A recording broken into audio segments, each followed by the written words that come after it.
journalism in the advent of fake news and disinformation in my country. We need to work it out. We need to prove that we are the voice of the people. We are the media. We are the facilitators. Ania na ang mga balita nga nahagpat sa Newsline Philippines Information Center. Ako si Paul Palacio. Tutok na!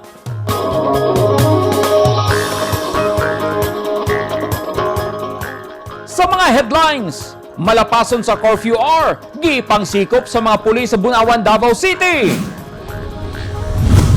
Tulo patay sa bangga sa motorsiklo ug truck sa Surigao del Norte. O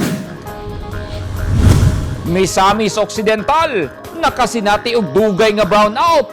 Konsumante ug negosyante, mityabaw na.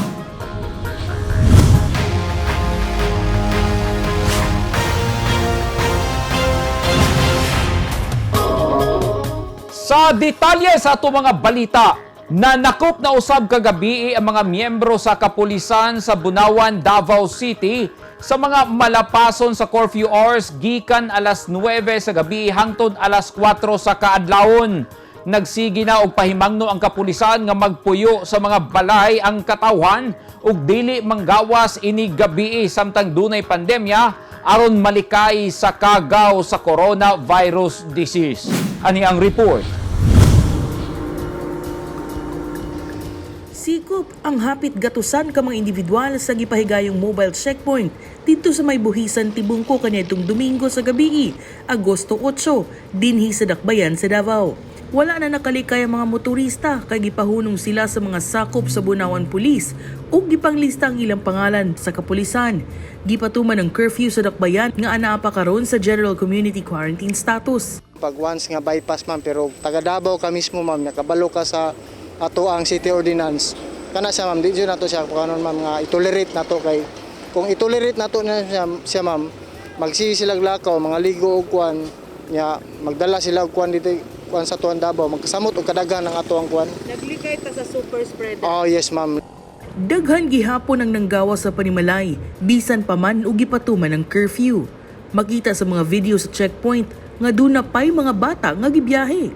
Say-say sa usa ka pasahero sa forward truck. Pas lang mo. Di sirawan. Sirawan mo. Oh. Nag-usa sa mabikan. Na kuan mi. Naligo sa mati. Naligo sa mati. Oh. Gipasabot ni Major Espehon. Ma'am sir, kato mga kwan hamtong na dala mo ID. Ato lista ta dito sa atong kwan. Kato mga minor saka mo balik dire. Dili mo magkwan. Dito ma'am, dito. Gipakanaog ang mga pasahero ug motorista nga nakalapas sa curfew aron pa hinumduman ang mga curfew violators nga dili ni sila angayan pagawas sa panimalay lampas sa alas 9 sa gabi. Gikuha ang pangalan ug address ug gipicturan lang ang mga nakalapas. Iyang giklaro nga igo lang gilagbook ang nakalapas sa curfew. Apan, kung mulabay lang sa Dakbayan sa Davao, palapuson lang kini. Emily Rose Orteza, Newsline Philippines. Stay safe.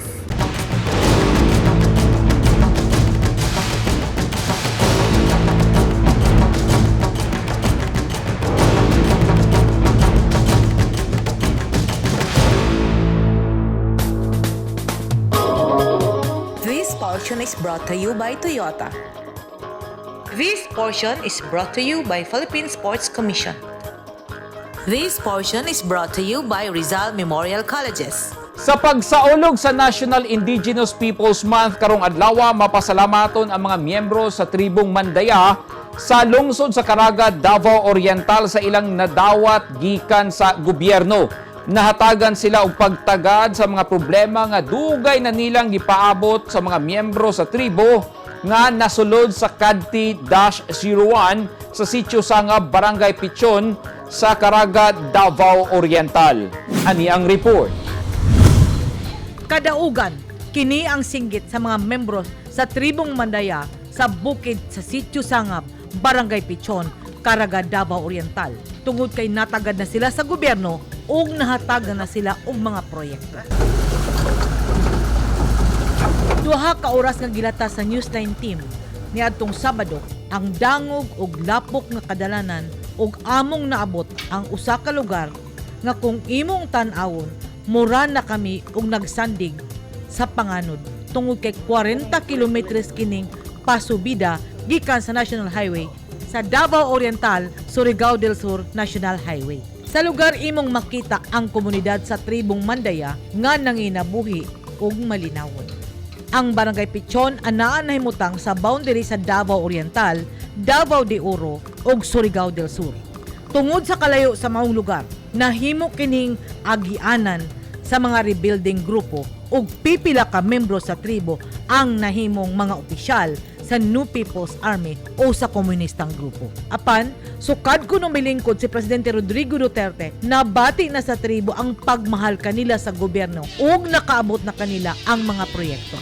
Karon sa kasaulugan sa International Day of the World's Indigenous Peoples, among gipangutana, unsa na ba ang sitwasyon sa tribo didto sa Davao Oriental? Asa na naabot ang ilang mga pangandoy? Dako ang among pasalamat kay sa tibuok kadto areas.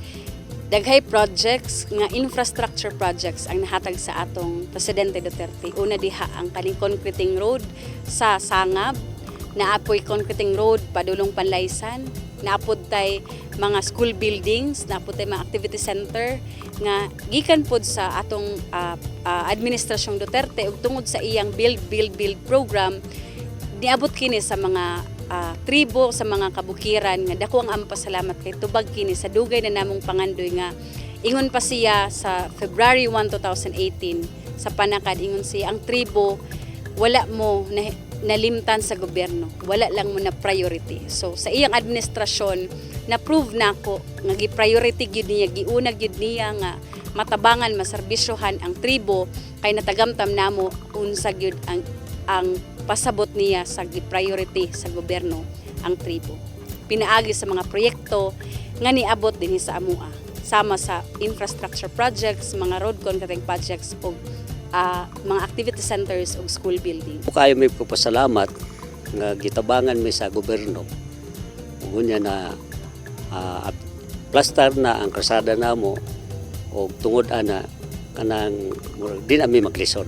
Akunig tabang para sa mua. Kaya ang mga produkto namo sayon na pagpababa o ang mga paliton gikan sa ubos sayon na po pag-abot diri o tungod ana makapalit namin mga barato nga mga paliton. Nabati ba sa mga membro sa tribo ang kalambuan?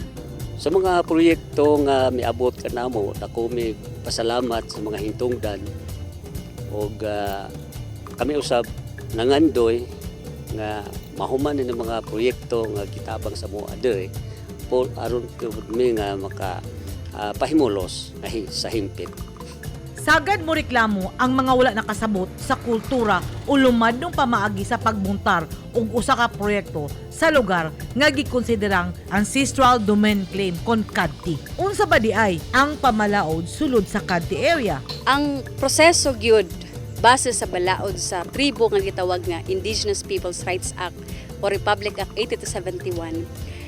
Ang proyekto, tanang proyekto, gobyerno man o pribado, kinahanglan mo agita o gitawag nga free, prior, informed consent.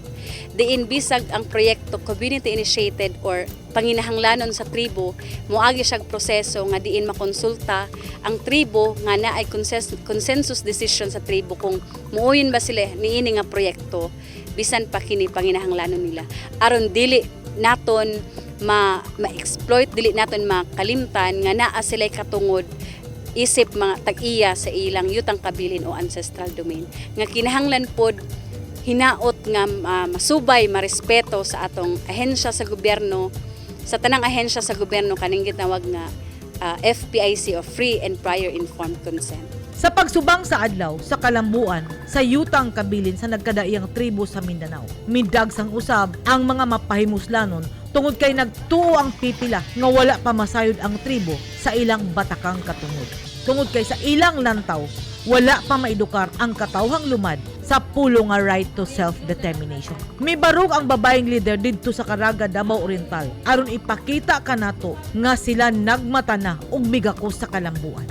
Sama kang tribal chieftain Christine Banugan Bondok, kami nagtuo nga kung mulig-on ang mga komunidad, mulig-on sila alang sa ilang kalambuan, mulambo ang kabanikanhan ug atong maabot ang kalambuan alang sa tanan.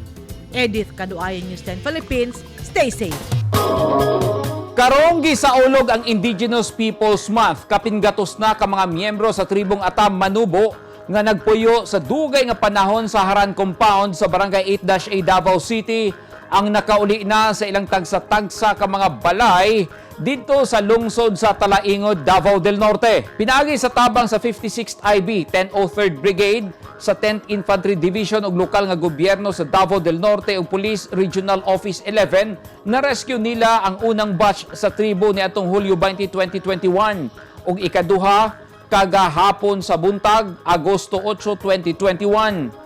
Busa, miabot na sa 168 ka mga tribong Atamanubo ang malampusong nakauli sa ilang mga balay dito sa Barangay Palmahil, Talaingod, Davao del Norte. Subay sa report sa 10th ID, giabuso pag-ayo sa mga rebelding NPA ang mga lumad ug nahigmata na sab dihang gibati na gyud og kapait sulod sa Haran Compound. Gipasabot sa militar ug kapulisan ug lokal nga gobyerno nga hatagan nila og panginabuhian ang mga lumad nga na-rescue. Pero sa ilang pag-uli dito sa Talaingod, gidunulan sila og pagkaon sa lokal nga gobyerno. Og subay niini nga balita, makauban nato sa linya sa telepono si Davao del Norte Governor Edwin Hubahib. Mayong gabi, Governor Hubahib. Mayong gabi sab, Sir Paul. Og mayong gabi sa tanan nga taga Davao del Norte og sa tanang naminaw sa atong istasyon karon sa Newsline ngayong gabi. Governor Hubahib, kumusta na ang mga kaigsuunan natong miyembro sa tribong Atamanubo nga nakauli sa ilahang mga panimalay dinha sa lungsod sa Talaingod gikan sa Haran Compound? Maunay karon ang atong padayon nga giasikaso ang ilahang pag-uli ug ang ilang pag-abot. Unang-una ang ilahang pagkaon, ang shelter usab sa ilahang mapuyan og i-provide nato kini. Usab nakig-meeting ko sa kanila nga kung unsa ang ilahang mga gikinahanglan sa ilahang pagbalik sa ilang komunidad para nga matubag na gyud nato ni sa part sa gobyerno nato sa probinsya.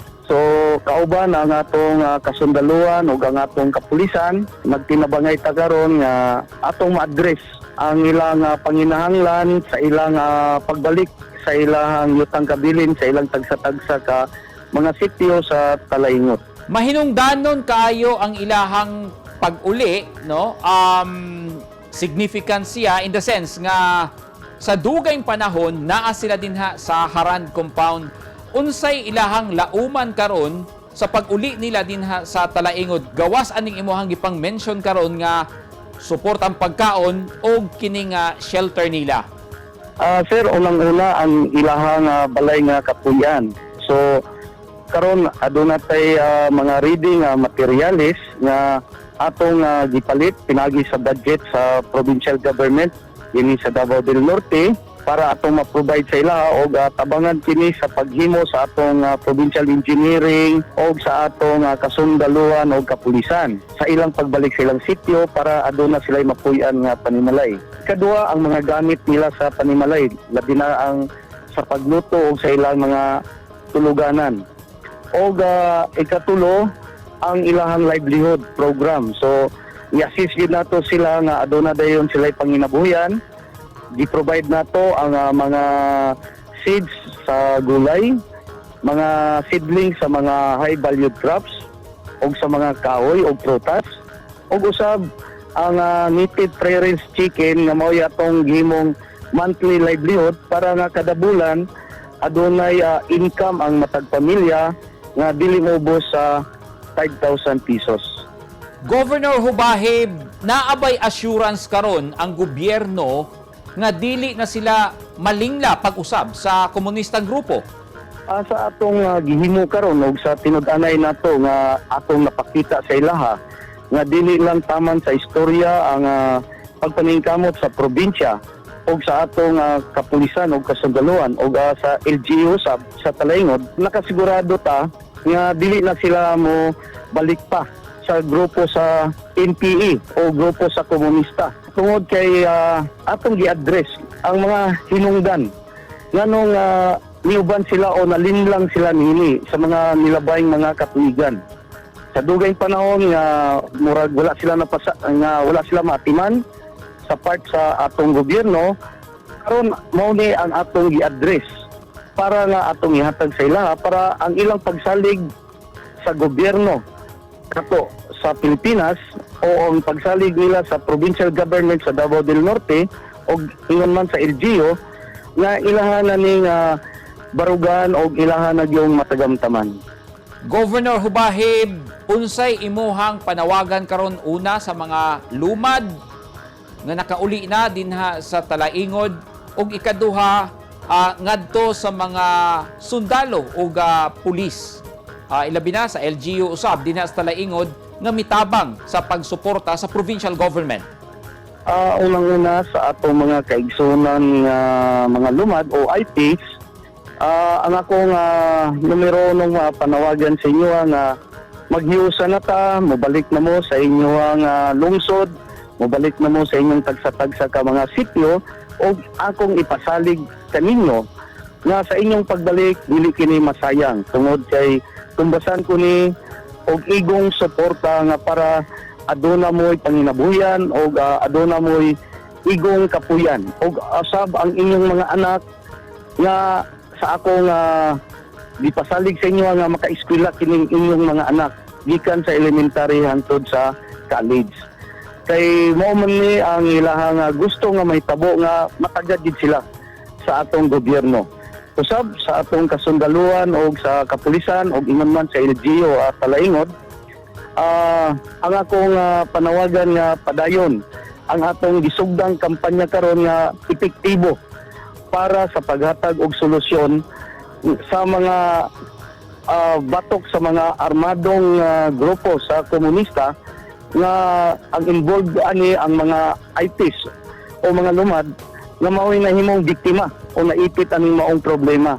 Busa padayon ta magtinabangay kung unsa man ang atong mga maayong gihimo karon ato ning i-sustain, ipadayon nato kini para nga ato yung tinud-anay nga matagamtaman ang malungtarong kahapsay o kalinaw sa lungsod sa Talaingod, lungsod sa Kapalong, lungsod sa Santo Tomas o sa kinatibukang probinsya sa Davao del Norte. Okay, daghan kayong salamat. Davao del Norte Governor Edwin Hubahib, maayong gabi kanimo diha Gov og amping permi. Daghang salamat sab Sir Paul o daghang salamat sa Newsline o daghang salamat sa tanang tigpaminaw nimo. Daghang kayong salamat sir. At tangi! Bathrooms gimontar sa mga pulis sa RPSB sa usa ka barangay sa Matanao, Davao del Sur.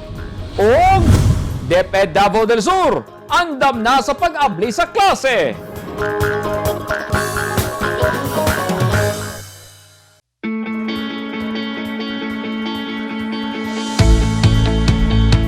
Gusto ba mo og barato ug orihinal nga mga construction supply?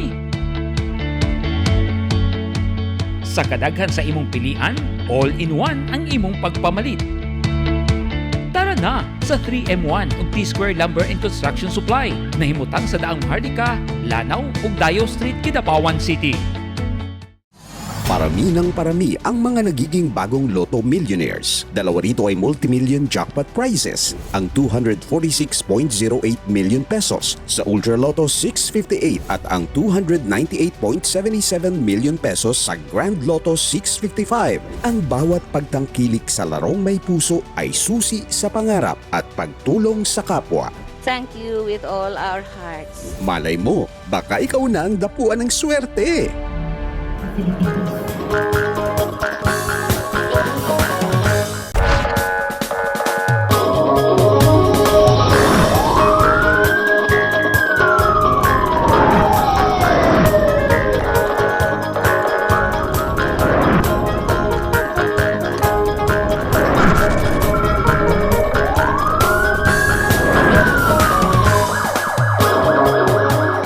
Padayon pang giimbestigahan sa kapulisan ang kamatayon ni Police Colonel Michael Bawayan Jr., ang Provincial Director sa Sulu Provincial Police Office. Gipusil patay si Colonel Bawayan sa iyang sakop dito mismo sa PNP checkpoint sa Barangay Asturias, Holo, Sulu ni adtong Biyernes, Agosto 6, 2021. Ani ang report. Naulawan kuno ang usa ka pulis kay gikasab-an sa iyang provincial director nga si Police Colonel Michael Bawayan Jr. at tubangan sa iyang kauban. Hinungdan nga iya kini gipusil niadtong Biyernes, Agosto 6 bandang alas 4:20 sa hapon sa usa ka checkpoint at tubangan sa QPC Big Bite sa Barangay Asturias, Hulo-Sulo. Sumala sa report, nag-inspeksyon si Sulu PNP Provincial Director Police Colonel Michael Bawayan Jr. sa iyang trupa sa checkpoint ug iyang gikasaban ang iyang sakop nga si Police Staff Sergeant Imran Gila nga nadestino sa 3rd Mobile Patrol sa 2nd Police Mobile Force Company tungod kay taas kini og buhok. Una nang giingnan sa commander sa PNP sa Hulo si Gila nga paputla ang iyang buhok apat iya kining gibaliwala. Yadtong Biyernes gisita na usab ni Colonel Bawayan si Gila tungod sa iyang buhok ug nagbitbit na kini og gunting apan nasuko si Staff Sergeant Gila ug iyang gipusil ang iyang provincial director. Mimalos gilayon ang mga escort ni Colonel Bawayan ug gipusil si Gila nga may resulta sa iyang kamatayon. Gidala pa si Colonel Bawayan sa Maguindanao Integrated Provincial Hospital apan gideklara kining dead upon arrival sa mga doktor. Gimanduan na ni PNP Chief Guillermo Ilyasar si Police Brigadier General Udin Ugali, PNP Regional Director sa Bangsamoro Autonomous Region nga magmugnaw Special Investigation Task Group aron matutukan ang investigasyon sa kaso. Usa sa mga nakapatik sa PNP ethical doctrine ang pagsunod sa tupi sa buhok nga gimando sa kapulisan. Neptali Batulinio, Newsline Philippines. Stay safe. Patay ang tulo ka mga pasahero sa motorsiklo human nakiginukdanay sa laing usa pa ka motorsiklo didto sa National Highway sa lungsod sa Sison, Surigao del Norte kagabi human mabangga sa usa ka truck. Ani ang report ni Leo Febra. Murag mga king of the road ang duha ka motor nga naginukdanay sa National Highway paingon sa Surigao City apan ang usa paspas og padagan ug mi-overtake. Hinungdan nga iyang gikasugat ang usa ka trailer truck nga paingon sa Butuan City. Ang usa ka motor dunay tulo ka sakay samtang ang isa duha ang sakay. Ang insidente nahitabo niadtong Domingo, Agosto 8, mga alas 8:55 dito sa Barangay Mabuhay, lungsod sa Sison, Surigao del Norte. Sugat ba ang sila, sir? Ngayon, usog kong lagan ko sa motor, kaya naglanat ng mga motor. Ang kining XR, hindi rin nasa outer lane, sa nakakilid. Ngayon, pawala siya, ni overtake, hindi rin na kawat sa linya sa right side, no? Na sugat ang trailer, pero ang trailer naka-apply na siya brake. Pero tungkol sa kapatid sa dagan nila, siguro nila mapunod kay overtake man sila sa motor. Nadala pa sa Caraga Hospital ang tulo ka pasahero nga sakay sa usa ka motor. Samtang ang duha ka pasahero sa pikas motor wala maapektuhan. Gideklarang dead upon arrival ang pasaherong giila sa kapulisan nga sila si Jeannie Mapinhag, 21 anyos, Gmart Escabal, 23 anyos, ug si Colmark Aniwan, 22 anyos, pulos mga estudyante. Ang driver sa truck nga si Peter Kahulgan nag-atubang karon og kasong multiple homicide ug damage to properties ug anaa pa sa PNP Sison Custodial Facility. Sa mga batan-on nga hilig maginukdanay ug sa mga motorista nga mogamit sa National Highway, mao kini ang tambag ni Lieutenant Ambid. So, ako lang tambag sa to mga motorista, labi na ang mga batanon na kusog magpadyagan. Dapat kanang mo diritra, dili kung kusog karagaw na di na mahalos makontrol ang pag-drive, ang pagmaneho. Kanang kung magpapusong ang gali, nata sa ato linya, sa ato nata sa ato linya para di malikayan nato ang disgrasya. Dili ang ngayon nga mag-ikis-ikis kita kung magpadagan sa atong sakyanan sa National Highway. Dugay nang nagsigi og pahimangno ang kapulisan ug ang Land Transportation Office nga kinahanglan musunod ang mga motorista sa speed limit nga nakabutang daplin sa kadalanan aron malikayan ang pagkakalas sa kinabuhi ug damyos sa propiedad. Leo Febra, Newsline Philippines. Stay safe. Mudawat na o mga enrollees ang DepEd Davao del Sur sugod karong Agosto 16, 2021 alang sa school year 2021-2022. Hilabi na nga preparado na ang tanan sa pag-able sa klase luyo sa giatubang nga pandemya. Ani ang report ni Orlando Dondon Dinoy. Ready na mi sa opening of classes year 2021-2022. Mao ni akong classroom, grade 1 kamya. Taliwala sa palayong hangit sa pandemya, andam na mga tulunghaan din isa sa probensya sa Davao del Sur alang sa pagbukas sa school year 2021-2022. Nahuman na sa unang lakang sa pagpangandam, natigayon na ang Brigada Eskwela ug sukad karong Agosto 16, mudawat ang mga magtutudlo ug mga enrollees ug mahuman kini sa Setyembre 13. Apan tungod sa pandemya, hugdan sa mga opisyal sa Manga Central Elementary School sa Matanao ang pagsunod sa health protocol aron luwas ang tanang moadto sa eskwelahan, labi na karon nga mga bata ang sagad matakdan sa Delta variant sa COVID-19. Ang style na mo karon is kanang inigabot na sa kanang enrollment, modular gihapon na mo ang style karon. Depende kung unsa ang kanang unsay pinaka the best nga kuan sa mga bata, modular or ready for me pud sa face to face pohon. With regards sa pamaagi sa ato ang pagsugod sa klase this coming September 13, the same lang gihapon siya, no? Distance learning, modular printed learning materials gihapon ang atong ihatag sa atong mga kabataan, wherein may schedule for our distribution and retrieval of the learning modules for our learners. Usa sa gipangandaman sa eskwelahan mao ang pagkumpleto sa first aid ug medical kit sa school clinic kay kini usab ang gimando sa DepEd. Kini sa atong clinic, sir, main function jud ani is to provide venue to treat mga illnesses, sir. And duha ni siya, two part ni siya, sir, isa medical nursing, isa diri dental. So natin mga dental chair, dental equipment. So hopefully in the future, sir, ma-functional na ni siya so far kay wala pa man tay face to face. So dili pa ni functional. Sa clinic, sir, pwede ta din na natay mga equipments, no, natay mga medicines.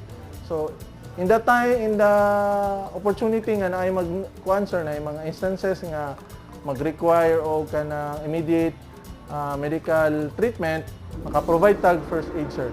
Gilauman sa mga magtutudlo nga mutaas ang ilang mga estudyante kay daghan kuno og mamalhin gikan sa mga pribadong eskwelahan.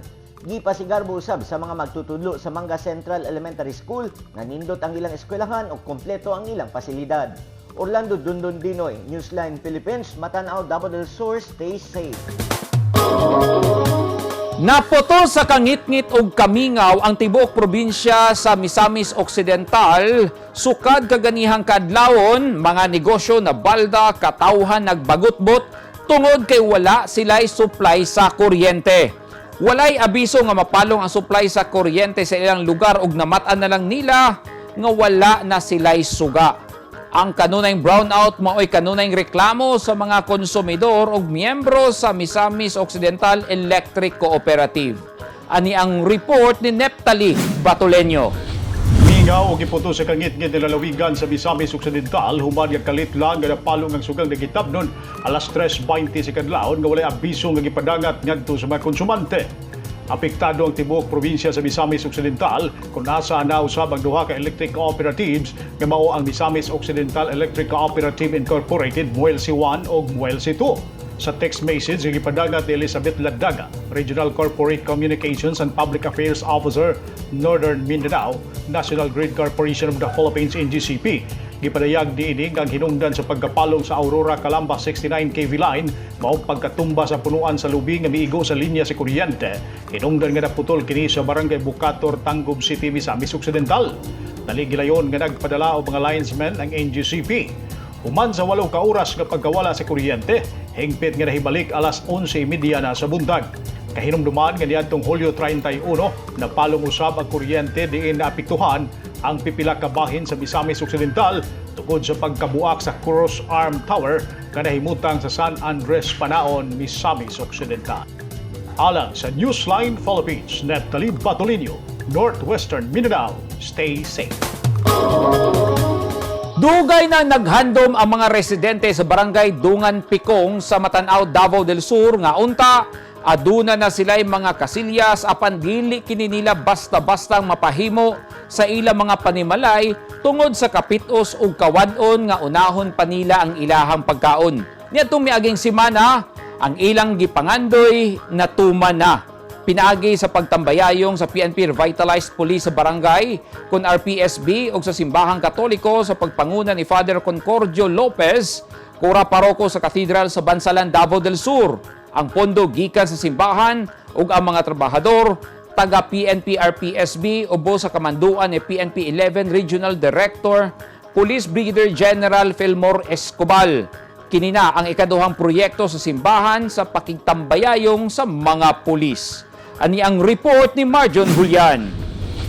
Perting lipaya sa mga residente sa barangay Dungan Pikong, Matanaw, Davao del Sur dihang hingpit na ang pag-blessing ni Father Concordio Lopez sa siyam ka mga bathrooms kay magamit na sab nila kini. Busa dako ang ilang pasalamat sa mga tawo nga nagtan-aw sa ilang sitwasyon hilabi na sa mga kababaihan. Dako kaayo ang among pagpasalamat sa mga grupo sa mga pulis kay dugay na kaayo ang Dungan Pikong, wala jud nahitabo ang bathroom. Pasalamat jud mi kay naamo nga nag-implementar niini sa Purok 3, nalipay jud ang tanang mga tao diri sir. Kay naana may kaliguan, safety mi. Salamat kaayo sa inyo ha, maara na akong masulti. Ako kay katabang sa mga lumulupyo dinhi labi na kanamo mga kababayan. Na safety jud ara mo pagkaligo sa mga kadalagahan, mga batang babae. Daghang salamat sa mga otoridad nga naghatag ni sa mga tao sa kababayan. Labi na ni Sergeant Victor, man siya mga kaubanan, salamat niya po ang among gidawat ang mga proyekto nga naakaroon sa among. Namog na ang proyekto pinaagi sa pagtinabangay sa mga pulis ubos sa RPSB barangay officials katawhan og ni Father Lopez. Ang pundo nga gihimo sa mga bathrooms dagikan mismo sa parokya ni Father Lopez sanglit dili lamang ang Dungan Pikong sa nabuhatan og bathrooms. Resulta sab sa kabalaka seguridad sa kababaihan ug kaluoy ni Father Lopez ang pagmugna sa proyekto kay nakita sa pari nga bisan sa daplin sa kalsada maligo ang mga babayi. Mahanga community bathroom nahimo tungod sa pag-anhi ni Father Father Concordio Lopez Jr.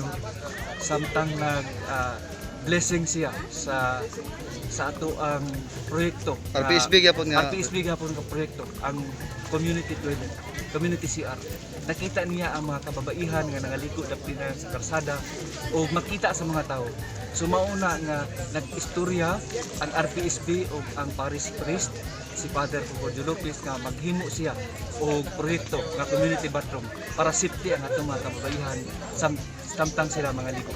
Ang kamugnaan sa RPSB nga naghatag og serbisyo sa mga hilit nga barangay sa Davao Region ang naghatag og dungog sa Police Regional Office 11 hinungdan nga gihatagan kini og award sa PNP National Headquarters.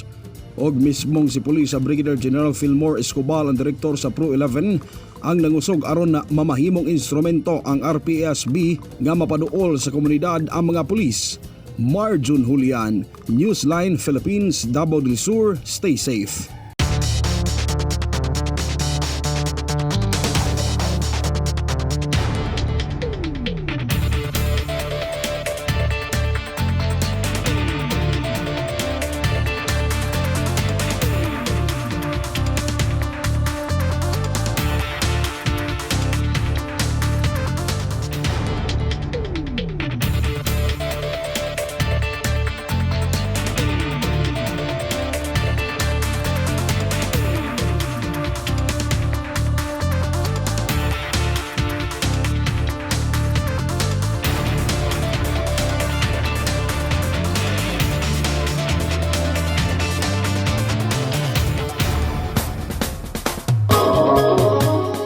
Kadto ang naghingkwit sa mga balita nga nahagpat sa Newsline Philippines Information Center. Alang sa dugang balita, bisitaha ang website nga www.newsline.ph, sa Facebook page, Instagram, newsline.ph, o sa Twitter, newsline.ph. Kung aduna mo'y mga balita o impormasyon sa inyong tagsa-tagsa ka mga lugar, sama sa sunog ug baha, mamahimo ka na ninyong i-share pinagi sa Newsline Messenger. Makita usab ninyo sa Channel 50 sa Davao o General Santos City sa Sky Cable kana o sa North Cotabato, NCTVN Cable TV. Ako si Paul Palacio. Daghang salamat and stay safe!